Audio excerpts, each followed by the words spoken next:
আসসালামু আলাইকুম বন্ধুরা, welcome to my new another blog. আজকের এই ব্লগে আমরা আমাদের পরিবেশ নিয়ে কিন্তু কথা বলবো এবং কি পরিবেশের প্রাকৃতিক দৃশ্যগুলো আপনাদের মাঝে শেয়ার করব। শুরুতে আমরা হেঁটে চলছিলাম, তারপরে আমাদের পাশে একটি বিদ্যালয় এসেছে যা প্রাথমিক বিদ্যালয় নামে আখ্যায়িত হয়েছে।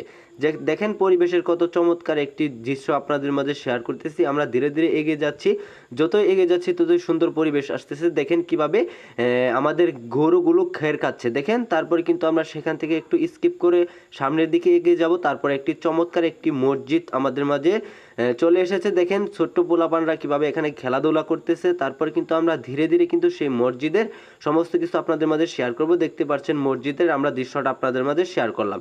তো দেখেন মসজিদটি আমরা দেখতেছি, দেখতে যাওয়ার পর তারপরে দেখেন আমরা একটা দেখতে পাচ্ছি মসজিদের পাশে জমি মানে অবহেলা না করে সেখানে কিন্তু পাপায়া চাষ করেছে, যেটা আমরাকে পেঁপে বলে থাকি।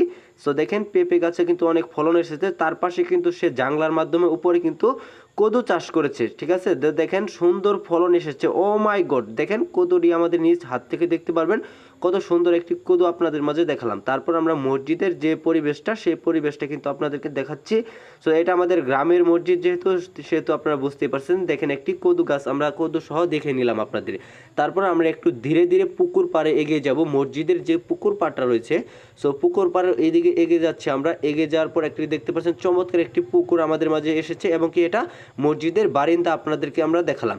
তারপরে আমরা কি করব, আবারও ধীরে ধীরে কিন্তু সেই পুকুর পাড় দিয়ে আস্তে আস্তে হেঁটে যাব। সো হেঁটে যাওয়ার পর আপনাদের মাঝে আরও কিছু চমৎকার প্রাকৃতিক দৃশ্য দেখাবো, যেগুলো দেখতেই পাচ্ছেন বাতাসে কিন্তু আমাদের গাছগাছালিগুলো নড়তেছে, যেটা পরিবেশকে অনেক সুন্দর চমৎকার দৃশ্য দেখায়। সো তারপর আমরা ধীরে ধীরে যাচ্ছি, দেখতে পাচ্ছেন একটি কলা গাছ এখানে রয়েছে। সো কলা গাছে কিন্তু অনেক পরিমাণ কলা ফসল উৎপাদন হয়। তারপর দেখেন এবারে আপনি একটু লক্ষ্য করে পরিবেশটা দেখেন কত চমৎকার দেখাচ্ছে সেই আমাদের গ্রামীণ পরিবেশটা। সো তারপর আমরা আরও ধীরে ধীরে এগিয়ে যাচ্ছি। এগিয়ে যাওয়ার পর দেখতে পাচ্ছেন এখানে কলা গাছ অনেকগুলো রোপণ করেছে। আমরা উপরে একটু লক্ষ্য করে দেখলাম এখনও কলা ধরেনি। এখান থেকে আপনারা যে শুরুতে আমরা বিদ্যালয়টি দেখেছিলাম, এখন দেখেন কত চমৎকার। Thank you.